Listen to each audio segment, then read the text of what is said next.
Hello students. Today let us start another lecture on ratio. In my previous two lectures I have covered the theory portion, all the formulas in detail, and then I have done some illustrations on liquidity and solvency ratio. But today I am going to cover turnover and profitability ratios, a few illustration on them. Okay, so let us start. First let me revise the formulas a little bit. Like liquidity ratio, this includes current ratio and quick ratio. Current ratio is current asset over current liabilities, and quick ratio is liquid asset by current liabilities. Then solvency ratio, debt equity ratio, that is long term debts over shareholders fund. Total assets to debt ratio means total assets divided by long term debts. Proprietary ratio is shareholders fund by total assets. Interest coverage ratio is profits before interest and tax divided by fixed interest charge. And debt to capital ratio is long-term debts by capital employed. Now coming to turnover ratios, inventory turnover is cost of goods sold divided by average inventory. Debtors turnover ratio is debtors plus bills receivable by average daily credit sale. How do you find out the average daily credit sale? That is credit sales divided by 365 or 360 days as given.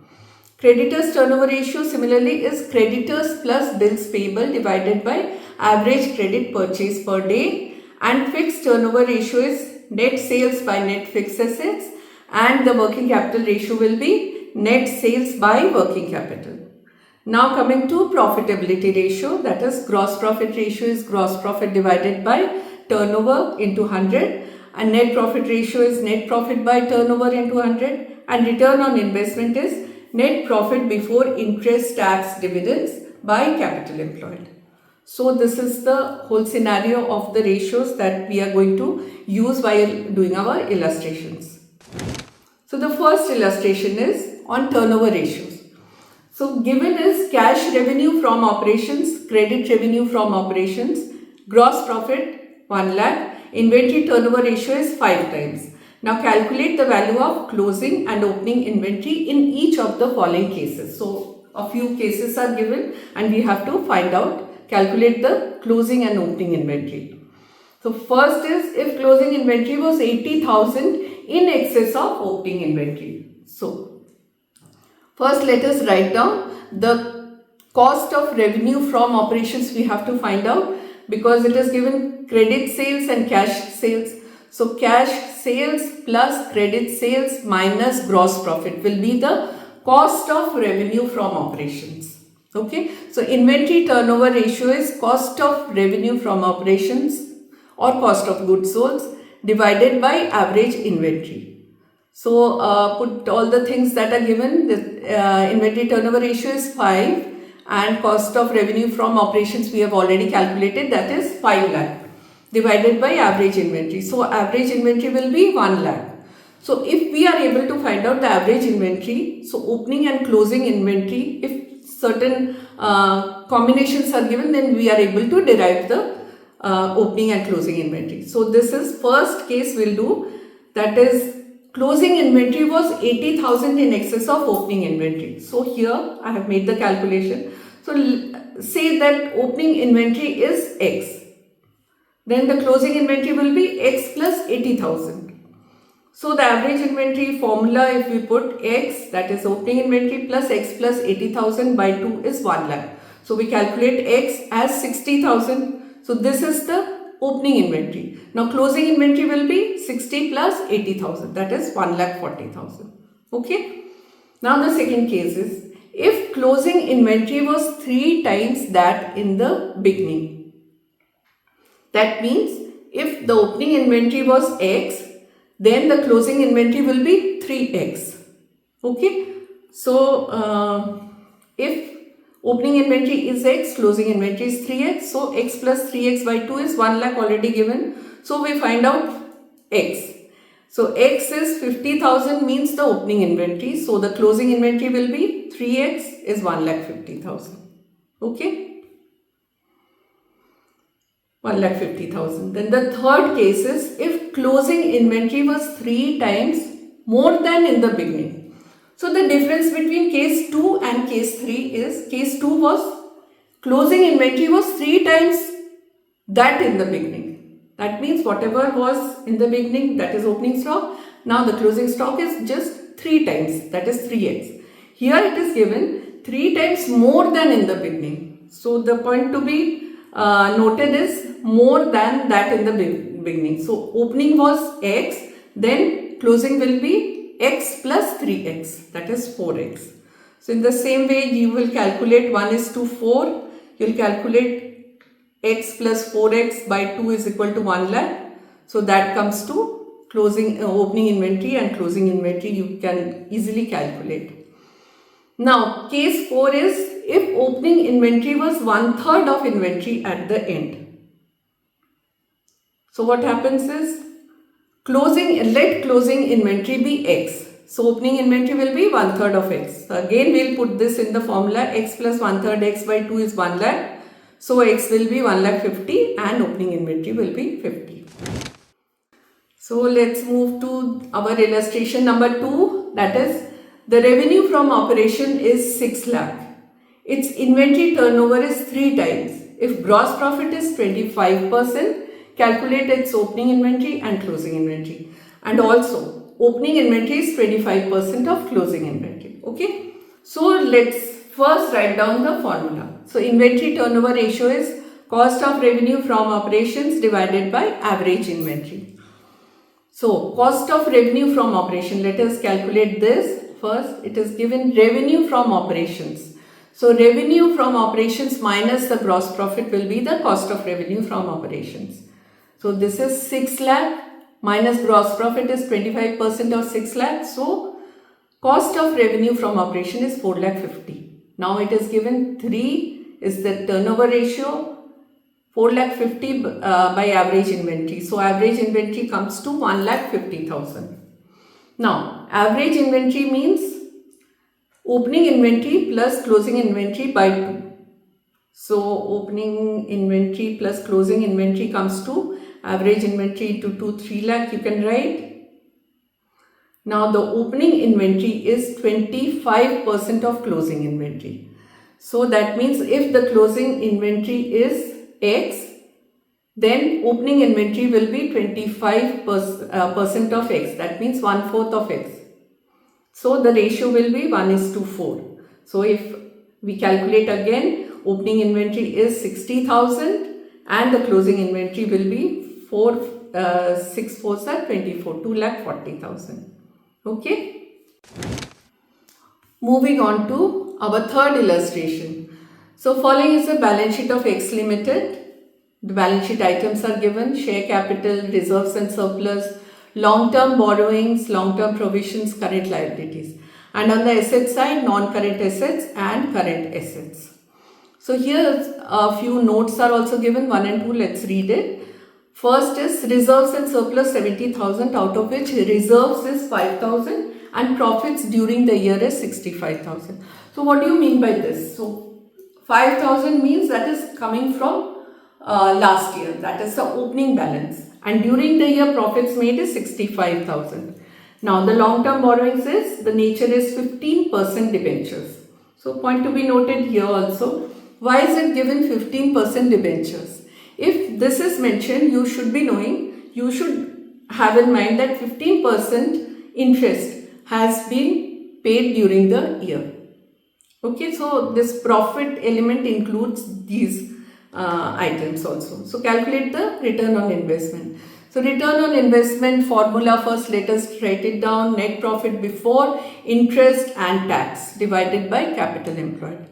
So let us first calculate the net profit before interest and tax. So profit for the year given is 65,000. So we have to add back interest because the formula is net profit before interest and tax.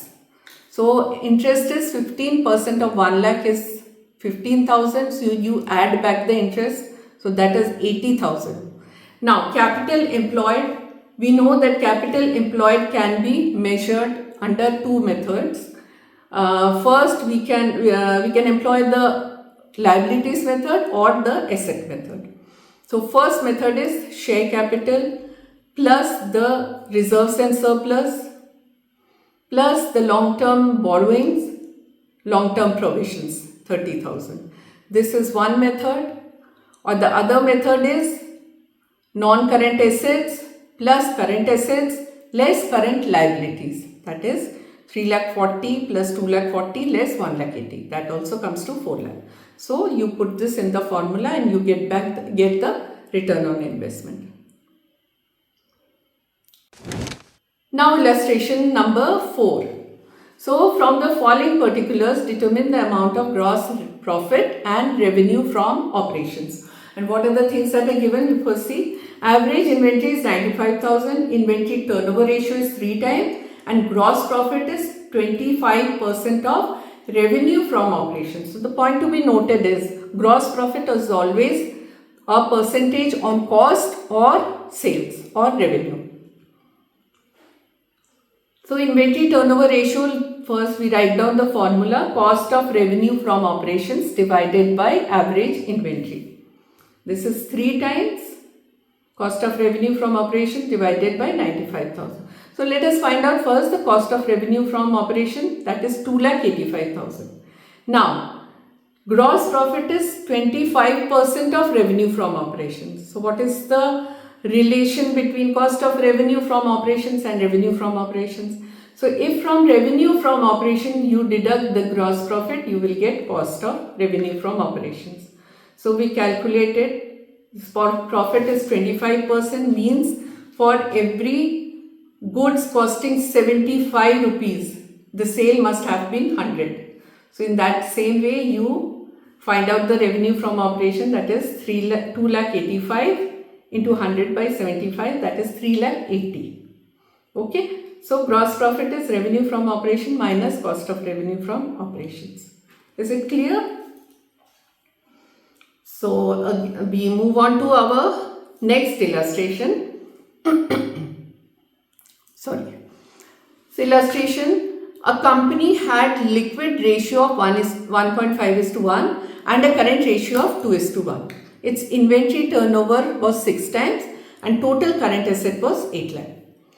Find out the revenue from operation if the goods are sold at 25% profit on cost.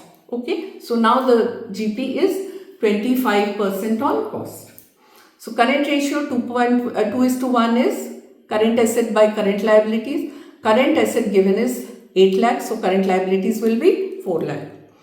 Now liquid ratio is 1.5:1 and current liabilities we have already found out 4 lakh. So the liquid assets will be 4 lakh into 1.5 is 6 lakh.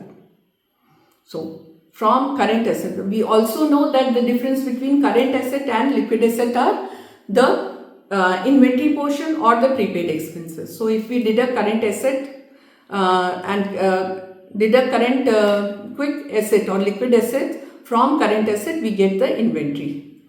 So this is 2 lakh. Inventory ratio is 6 times. Okay, so inventory ratio means cost of revenue from operations divided by average inventory. So we find the cost of revenue from operation, we need to find it out. So that is 2 lakh is the inventory into 6 times 12 lakh, and revenue from operations we can find out because 25% on cost. So revenue from operations will be 125 by 100, that is 15 lakh. Okay, so this is our gross profit. Now coming to a question on profitability ratio. Here from the following, calculate return on investment or return on capital employed. Given items are share capital 50,000, reserve surplus 25, property, plant and equipment 2,10,000, trade investment is 15, non-trade investment 25,000, current asset 1,10,000, 12% long-term borrowings 2 lakh and current liabilities 85,000.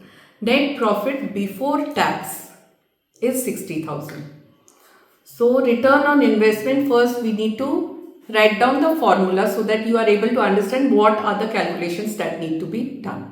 So return on investment or return on capital employed is net profit before interest and tax divided by capital employed. Okay, so net profit before tax given is 60,000. So we need to add back the interest. So interest, see where it is given. 12% long-term borrowings 2 lakh. So 12% on 2 lakh is 24,000. So net profit before interest and tax is 84,000. So we have found out this portion. Now we need to find out the capital employed. So there are two approaches I have told you. So let us first find it out from the liability side approach. So here I think I'll point out, let us look at the two approaches, the formulas. Capital employed is shareholders fund plus long-term debts. Long-term borrowings, long-term provisions. But following are deducted to determine capital employed under this approach. This needs to be taken care of. Okay. So fictitious assets and non-trade investments have to be deducted if you are following this approach, liability side approach. So shareholders fund plus long-term debts minus non-trade investment or fictitious asset. And if you are following the asset side approach, that is non-current assets plus working capital. So all the assets, non-current assets and plus the working capital. Working capital is current asset minus current liabilities. Okay. So let us go back to the question. So liability side approach is share capital 50,000 plus reserves and surplus 25,000 plus long-term borrowings is 2 lakh and less non-trade investment, that is 25,000. So this will be the capital employed as per liability side approach. Now let us find it out from asset side approach also. This is property, plant and machinery is 2,10,000 plus trade investment, that is non-current assets 15,000 plus current assets 1,10,000 plus working capital. This will be current asset is 1,10,000 minus 85,000 will be the current liability. So this also comes to 2,50,000. So we have found out this also 84,000 is the net profit before interest and tax, and capital employed is 2,50,000. So that makes it 33.6%. So with this we come to the end of this chapter. So students, I hope now after doing so many illustrations, profitability ratio and turnover ratios are clear, and please remember the formulas, go through the formulas. This is very important. I think the first approach should be, whenever you get a question, you write the formula, whatever is being asked. First you write the formula and then start with whatever is given and you put them in the formula, and automatically everything will be coming with. So thank you for listening and going through and revising with me, and best of luck.